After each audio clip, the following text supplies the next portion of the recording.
we are getting data. Script sourcing is getting data from PBMs and TPAs. We're getting what they call eligibility data. We're getting claims data. You asked if things have things changed. There were times early on where PBMs did not want to share their clients' data. They didn't want us to see what they were actually paying. So now PBMs are more likely to share that data because now they realize that they're going to get fired if they don't. So things have really, people thought that hiring the big three PBMs, it was kind of like no one ever got fired for hiring IBM, and now they're realizing that the big PBMs may or may not be in their company's financial best interest. Welcome to the RockstarsRocking podcast, powered by Voluntary Disruption, a show dedicated to people who are crushing their business and life goals. These are bite-sized conversations with leading rock stars in their respective industry who are pumped to share their story to help drive you to the next level. So, are you ready to rock? Speaking of rock stars, here's your host, Eric Silverman.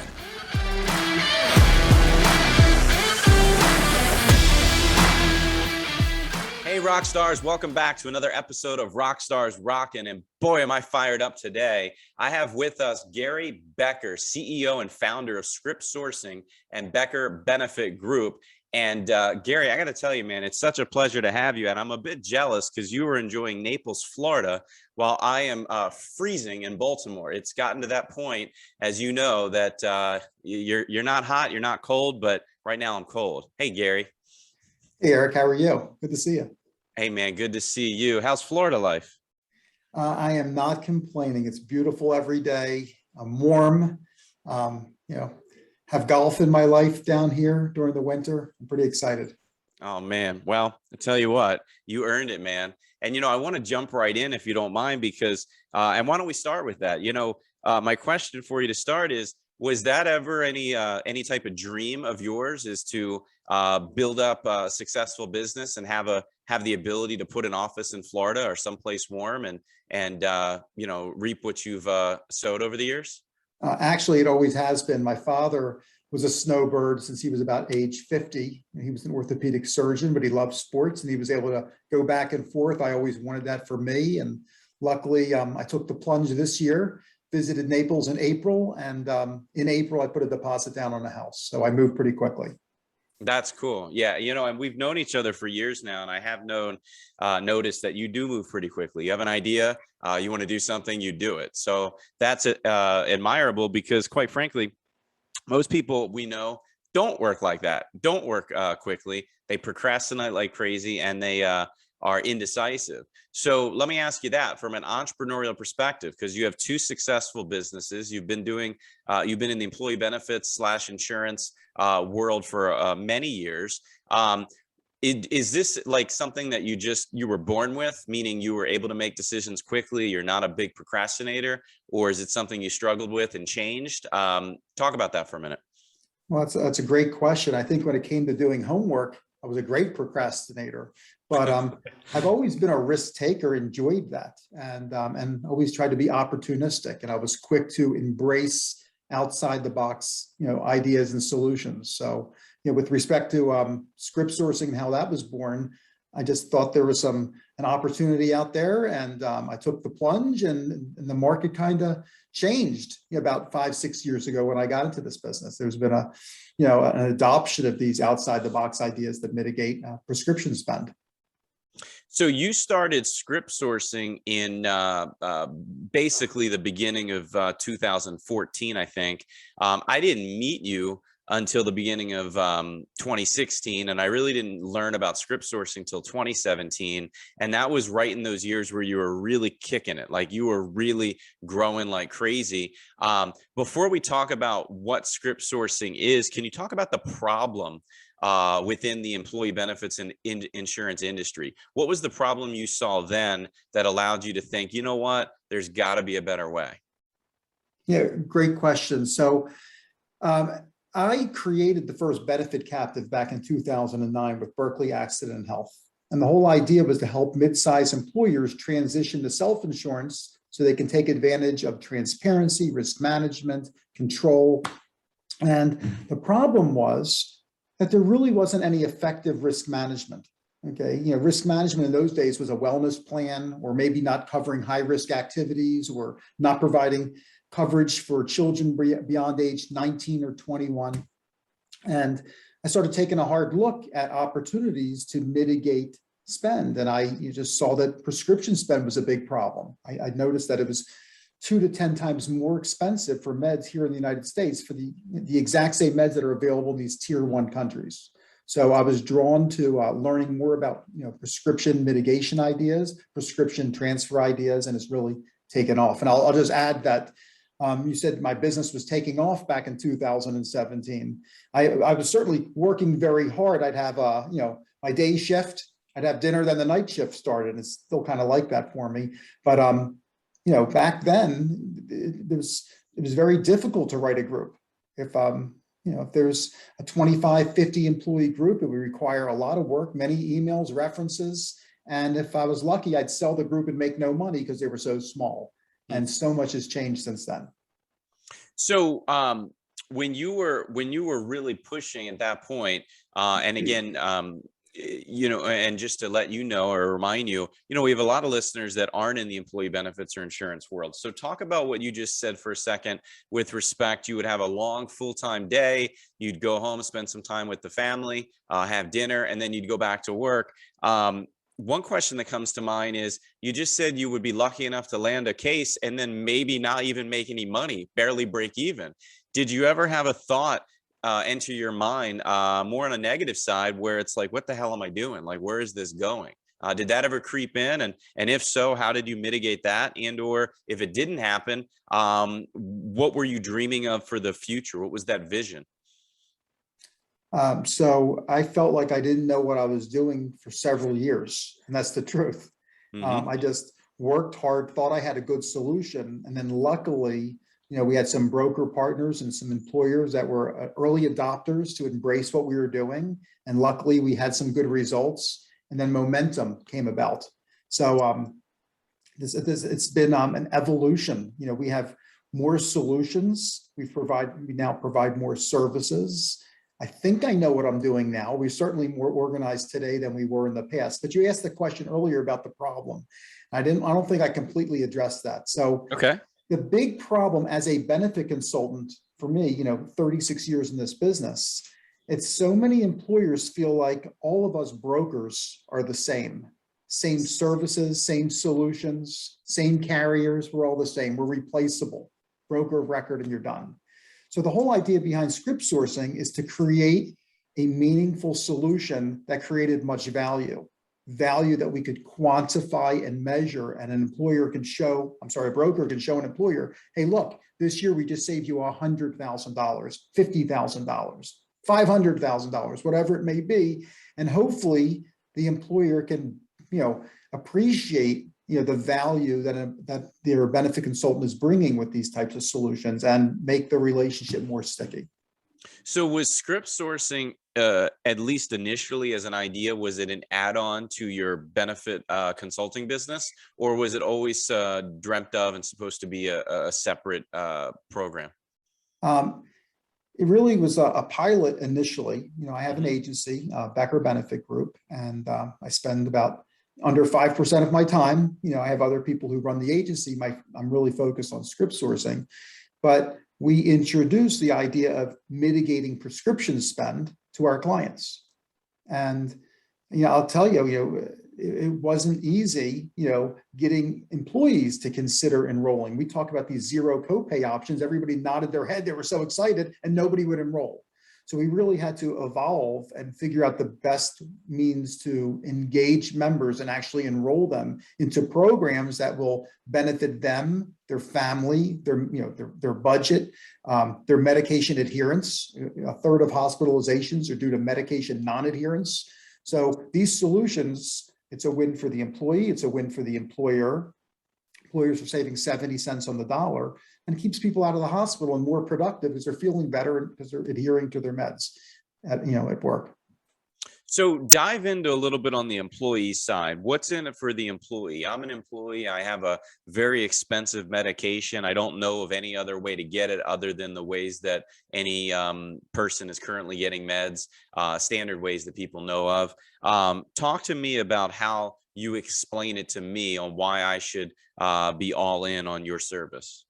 Okay, well, there's a couple different ways we're engaging members. So Mhm. we certainly have communications where folks can read and learn about script sourcing. They can go online and search for their medication to see if it's a medication we can help with. And we also are getting data from the PBMs. And we have a fantastic program through Salesforce where we can identify members who are taking medications eligible for our services. And if somebody is taking a medication, a name brand or a specialty maintenance medication that's eligible for our services, they can get the med for a zero copay. We'll ship the meds right to their house, zero copay, easy. So, so we're engaging folks in a variety of ways. Sometimes, folks get onto our calendar, or we're calling them, or we're getting a little hand holding from the HR department. So I got to imagine that's a huge stress relief to employees. And nowadays you couple, I mean, it would have been a stress relief before the pandemic, but now you couple that in with the way mental health need is skyrocketed and become more acutely aware. Do you find that to be true? And if so, I mean, that's got to only help your cause. Yeah, so especially initially, we had early adopters who were willing to use our services because what we offered is different. They weren't going to their corner pharmacy any longer. We have eventual, adopters, and we have non-adopters, people who just want to keep going to their corner pharmacy, pay their copays, and they're okay with that. And what's kind of happened over time is that, when people were actually going to work pre-pandemic, at the lunchroom, hey, I'm getting my meds from Canada, Right. New Zealand, Australia, and then really zero copay, and that helped with our momentum. So from an employee perspective, let me ask you and this is probably just your opinion, unless you have actual data behind it, but for the employees that are non-adopters, they just like going to that corner pharmacy, their local pharmacy, their CVS, wherever it is. What do you think the reason for that is? Is it just, they don't believe, or do you think that they're just set in their ways? They're not educated? What could it be? I think it could be a lot of things. Some folks have relationships with the corner pharmacy. They don't like disruption in their life. It's what they're accustomed to doing. There's some folks that don't care about saving that $35 or $50 copay for their medication. But, when folks understand that we're trying to empower employees to be great consumers of healthcare, and when they are, care can be free, a zero copay. And then when they're using our services, it benefits everybody on that health plan. We're all in it together. Healthcare is expensive. With that type of mindset, and there are a lot of brokers doing a great job educating employees, folks are more likely to engage. So what have you experienced as the biggest or largest objection that you may hear from both a broker, advisor, consultant role in our space, and then separately some type of objection you would hear typically from an employer, other than something to the effect of it just sounds too good to be true? Although if that's the answer, then that's the answer. Well, earlier, back in the day, 5, 6, 7 years ago, there were lots of objections, and there were a lot of misaligned interests in the marketplace. So there were, PBMs saying that you shouldn't work with script sourcing because we were impacting their, cash flow. They make a lot of money when they source name brand and specialty meds. There are TPAs that are receiving hidden cash flows. There are even benefit consultants. A lot of the big box firms that are public companies, they want the revenue. They're trying to create shareholder value. So it was very challenging in the beginning, but now, we're not even being asked for references. There's so much chatter about sourcing meds internationally. There's an acceptance that these meds can be safe and secure, as we've vetted out the pharmacies that we work with, that we aren't providing, people aren't asking for references. They want our services. They want solutions. The problems, Humira, for example, is a medication 5 years ago that was for 2 pens a month, was $25,000 a year. The same medication 5 years later is over $70,000 a year. Okay, so there are medications like Humira and medications like Tecfidera that now cost $100,000 that we can source for $40,000. That's a $60,000 savings. And that's somebody's salary. Yeah, I mean the waste and the markup in those prescriptions is disgusting, and the sheer fact that the big houses, some of them are receiving money back, and the PBMs going against the grain because of their potential loss of revenue. I mean, and I get it. We both see it all the time, but it is the only word I can think of is disgusting. From a perspective of the way script sourcing earns revenue, I believe it's a percentage of savings, right? So there's no you tell me, there's no or minimal risk to an employer to engaging with you with respect to getting you data, other than some time to get you the information. Is that accurate, or am I off? That is the model that we've embraced to date, and we're open to doing anything for our clients, is performance-based compensation, because it's really easy to, when you're having a conversation with an employer, we don't charge any admin fees. We don't charge any setup fees. To the extent that we save you any money, you keep 75% of the savings. It's a partnership. We have aligned interests. We're sitting on the same side of the table. We're collaborating with one another, and it's a great partnership. Brokers like that, employers like that. We're open to other models. We're not a one-trick pony, but the lion's share of our clients want to partner with us, and incentive drives behavior. I could promise you, if there's a lot of examples of us, putting in a lot of work so we can derive the savings, so we can help our client and get paid. If we don't achieve savings, we don't get paid. Yeah, but I mean, the model you just described, I love that you said you're open to new ideas and to create something that could work better or more efficiently. But it sounds like what you're doing is working and it's being embraced. You just said you're sitting on the same side of the table as the employer and the consultant that's bringing you in. Do you ever have, to that point, do you ever have, or have you ever had an advisor or a broker or consultant tell you that they're not a fan of the percent of savings model? And if so, what would be their reason for saying that? I don't know what their reason is. We've kind of compared, and some folks out there, imitation is the greatest form of flattery. There's some folks who are trying to emulate what we've created. I think we're still ahead of the game. We've created some fantastic proprietary risk management strategies that no one else is making available. But people have different types of preferences, and Sure. If they like the model where you pay whether results are derived or not, I get it. It's a fixed cost, and we have some clients, and we have a per employee per month fee, but most of our clients prefer the collaborative effort. Yeah. Well, I like the collaborative effort. What about and again, for those that are listening today that are not employee benefit aficionados like us, no worries. We're talking about ways to save yourself, potentially, if you're an employee, or definitely employees and employers, money on one of the largest expenditures from a company's bottom line, or an employee family's bottom line, which is prescription drugs, year in and year out. Gary, from a perspective of an employer, maybe they're a smaller employer, maybe they're not self-funded, maybe they're fully insured. Can your program help an employee or an employer if they are a bit smaller and their broker just hasn't discussed self-funding with them yet? I've been asked that many times in the past, and it really doesn't make sense financially for an employer to pay a fully insured premium and then have the extra expense of sourcing a medication outside the fully insured contract. It just really doesn't make sense. Okay. So we haven't done that. Okay. No, but I'm glad you said that, though, because it sounds like you have gotten that question many times before. But I'll tell you what we have done, Eric.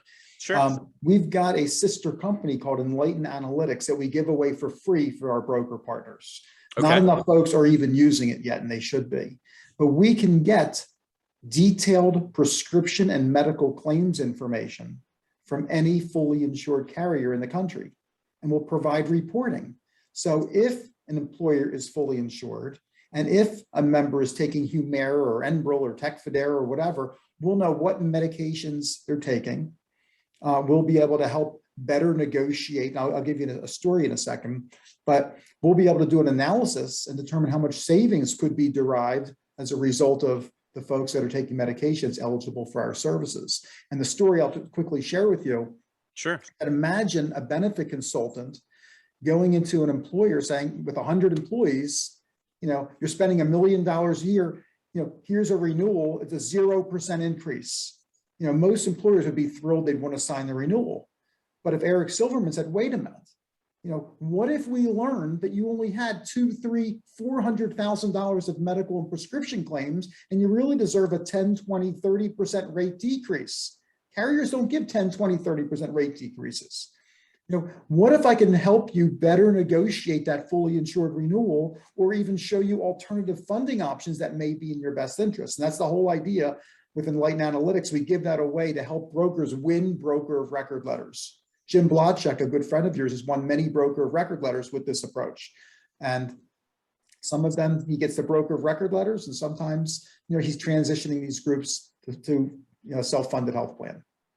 So talk about the data for a second. And I've heard Jim talk about Enlighten Analytics before, and that was on my list to talk about. So I'm glad you mentioned it. Talk about the data. I guess the question is, from my perspective, I feel like it's always tough to get the data. The question is it more or less difficult to get data now in the year 2021 when we're recording this than it was when you started the company in 2013, 14, 15? Well, with respect to Enlighten Analytics, there's a new technology that scrubs data. They can scrub claim files and pull information off of PDFs. So we have, we'll have Excel. So then it's easier now than ever. It never existed prior, so it's absolutely easier. So it's a wonderful technology that's a game changer, and it gives brokers that want to use this service. We just want to help brokers win business. So that's why we do it for free. There's certainly costs. We have employees, we have technology fees. But I kind of learned a Jim Rome quote: "You can get anything you want in life if you help others get what they want." And we provide this technology so they can hopefully win business, provide better insights, solutions, have better conversations. And if they do and they win business, hopefully if they see the value in script sourcing, they'll use our services when appropriate. But in terms of technology, that's we are getting data. Script sourcing is getting data from PBMs and TPAs. We're getting what they call eligibility data. We're getting claims data. You asked if things have things changed. There were times early on where PBMs did not want to share their clients' data. They didn't want us to see what they were actually paying. So now PBMs are more likely to share that data because now they realize that they're going to get fired if they don't. So things have really, people thought that hiring the big three PBMs, it was kind of like no one ever got fired for hiring IBM, and now they're realizing that the big PBMs may or may not be in their company's financial best interest. Right. Yeah. And I feel like, and I assume you'd agree, the overall national message has just heightened to a point where those PBMs have to be, the word is hard to put with this sentence, but the PBMs have to be more transparent than ever. Particularly considering where they used to be, just based on the pressures that are put upon them by advisors, brokers, consultants, employer groups, large and small. Is that fair to say? Yeah, there's no question. There's a lot of focus and attention on drug prices. And they're kind of making the PBMs and the pharmaceutical companies, the victims. Right. And, we want to have great medicine to treat these conditions out there, but at what price? And that's, I think things are getting a little out of balance. Yeah, well, and that those pressures it's a good thing actually, because it didn't exist many years ago, particularly when you started. So no, that's fantastic. So let me ask you this, as a growing company, I know script sourcing is still growing. You said you spend basically 95% of your time throughout each work week on script sourcing, and you have your Becker benefit team handling that. side of the house. But, the question is, as a growing company, you have a new office there in Florida. You have a few people down there, and of course, that's going to hopefully grow. You have more people in Baltimore. You're a national firm. I obviously not just office space and talent, but you're continuously investing in technology. And you might have shared a little bit about this earlier, but is there anything specific coming up or on the horizon that you've done with respect to technology as far as investments are concerned? Sure. We invest more money in technology than I ever would have imagined, but it's a necessary evil.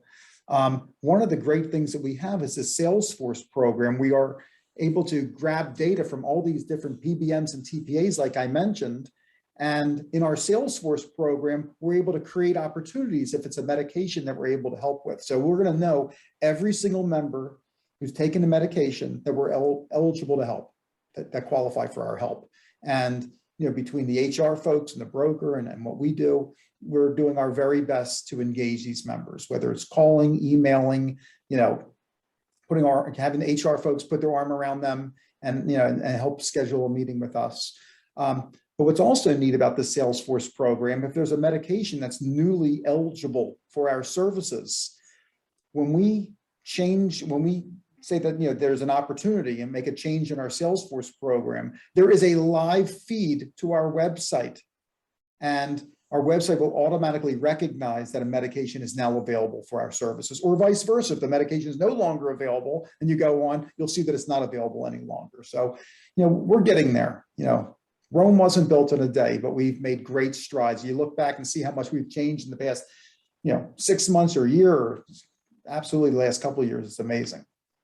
That's neat. No, so if I'm an employee and I'm listening today to you, and I'm spending a ridiculous amount of money on prescription drugs every year through my employer, the things that they may be being told are to utilize an online service or app such as GoodRx, which is all that they've heard, all that they know, if they even know. And obviously GoodRx does a ton of commercial advertising. What's some advice or tips you would give to some employee who's struggling to fill their prescriptions and pay for those prescription drugs?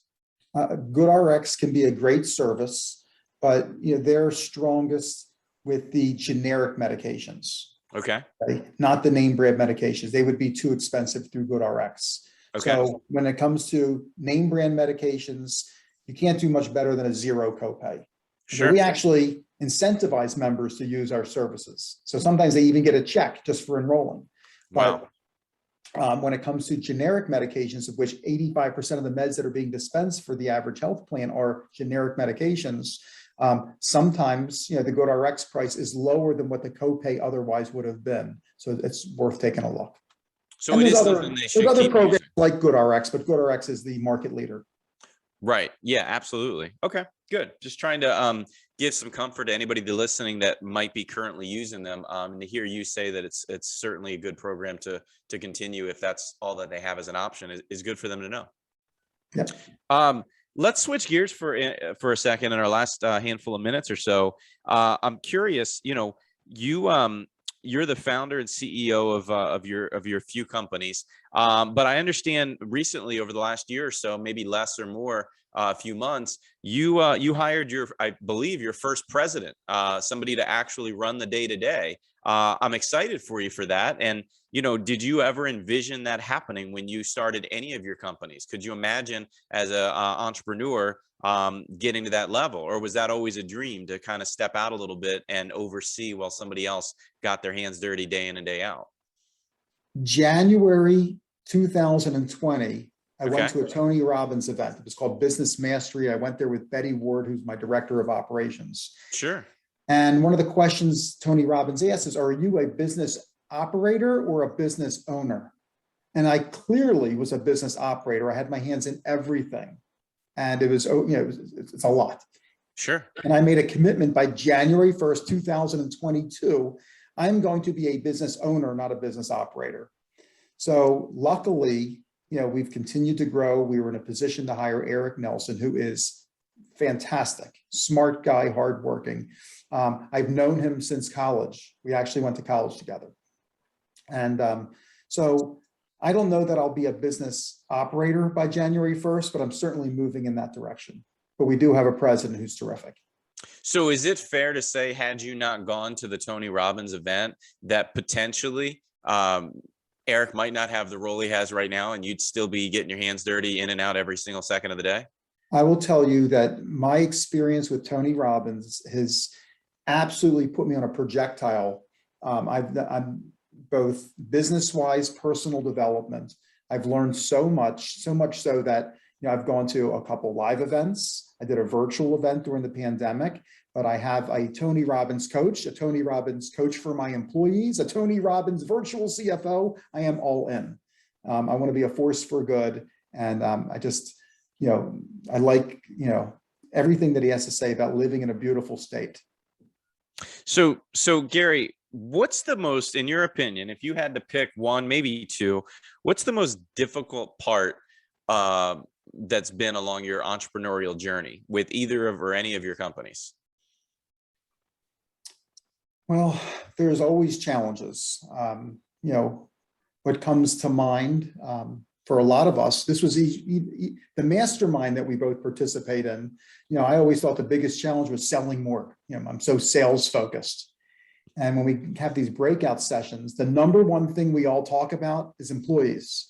Sure. It's tough hiring folks, and not just hiring, but retaining employees and hiring the right ones. And I'll tell you, we have a fantastic group of people. I mean, we've never had a better workforce, period. But I'm more of an innovator and a sales guy who had the operations hat on for a while, and that's harder for me. That's one of the challenges. But we're in a great spot right now, so we have better leadership. But yeah. So let me ask you, if you had to do it all over again, right? The question to look back on and ponder is, was building all of your successful businesses, was it easy? That's the first question. And the second question would be, looking back, would you have done it again? Not done it differently, because you don't know then what you know now, but would you have done it again? Was it easy, and would you do it again?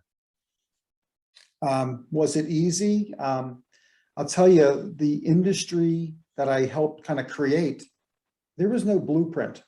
I had no idea what I was doing.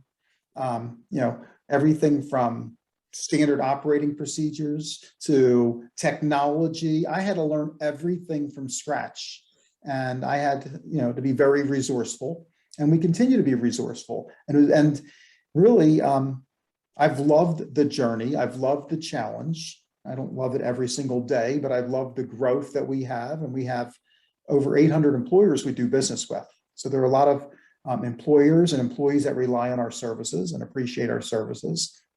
And we continue to grow. So I love this journey that we're on. It's really exciting. It's an exciting thing to be a part of. Is there ever an end destination short of Naples, Florida? Because I'm a big believer that the journey is the most powerful part, and the destination can be the vision, but you may or may not ever get to it. I'm a big fan of the Simon Sinek book, The Infinite Game, and he basically talks about the companies continuously evolving, and they're never playing it month to month, quarter to quarter, year to year, that it's really the ultimate long game. Thoughts on that? Well, what script sourcing really is a risk management company. And what I've learned is that 1% to 3% of plan members drive 30 to 50% of the claims. And I know initially when we started script sourcing, it was about sourcing meds internationally. And then we've grown to have several other very highly impactful solutions. So in terms of the infinite game, I don't know where this is going to lead us, but I know that we have this extreme focus on risk management. We have proprietary risk management strategies that are phenomenally effective. And I don't know what we're going to come up with in the future, but I'm a hard worker. My father never stopped working. I don't ever plan on stopping to work. Maybe a little more golf in my future, but I'm excited for what the future holds. I love it. Well, listen, Gary, I appreciate you coming on, man. You said a lot. the last thing I wanted to ask you about, I'm really excited to learn because I have yet to talk to you about this, is the Script Sourcing Rare Disease Fund. Can you talk about that for a moment, where it came from and what the overall mission for that is? Sure. So, we are highly involved with helping folks, not just, with the name brand medications, but folks that are taking specialty meds or have these rare diseases. So we want to give back. So, we make charitable contributions. We're actually setting up another fund, a donor advised fund, to help folks who are less fortunate than we are, who could, need some assistance with out-of-pocket expenses and other things. So that's fantastic. How do employers or employees get access to this, or is it not at that point yet? it's something that we're doing. How do employers? So we kind of pick and choose some folks that we'd like to be able to help right now. So it's a young, it's a young company that is Sure. a young charitable, gifting. We haven't been doing it that long, for the past 2 or 3 years. Okay, so it'll continue to grow. That's fantastic. Okay. Grow in terms of donations and Sure. and helping more folks. I got to tell you, man, I'm surprised that during this interview you didn't have a script sourcing hat on, and all your marketing material. You always I have need a hat more than ever now, but yeah. Come on, man. I still have my Orioles color script sourcing hat. It's in my car 24/7, and it is still a go-to when I'm out and about. So I appreciate that. I think it's time for a new one. It might be time for a new one. Absolutely. So real quick, before we finish up, Gary, how can folks reach you if they wanted to touch base? What's the best way for them to find you? Simply call our main number. Okay. 410-902-8811. If they'd like to email me directly, it's Gary with 1 R at scriptsourcing.com. And we'd be happy to help anybody. Perfect. And the website is scriptsourcing.com, and then for script sourcing, and then beckerbenefit.com. And does Brighton Analytics have a website yet? It does. Enlighten-analytics.com. Perfect. Now I apologize. I said Brighton. I meant Enlighten Analytics. So say that one more time. Enlighten-analytics.com. Okay, perfect. And you are, at least you seem to be fairly active on LinkedIn. So I imagine folks could send you a direct message there too. Absolutely. I check it every day. Perfect. Well, Gary, it's been a pleasure, man. As always, again, I'm jealous you're in Florida. I'm in Baltimore. It's, in the low 60s today. Look, just like you have an excellent team of people behind you that help to make you look prettier than ever every single day. I just show up and hit record and have a nice conversation with somebody that I know or somebody that I meet. But I don't do anything on the back end. So I have a Rockstar team behind me. So for everybody behind the scenes at the Rockstars Rocking podcast, I'm Eric Silverman. That's Gary Becker. And tune in next week, where no doubt we're going to have another incredible Rockstar Rocking. Thanks, Gary. Thank you, Eric. Appreciate it. Thanks, everybody. Thanks so much for tuning into this episode of the Rockstars Rocking podcast. If you haven't done so already, make sure you're subscribed to the show wherever you consume podcasts. And if you feel so inclined, please leave us a review. 5 stars would totally rock. Until next time, Rockstars, keep rocking.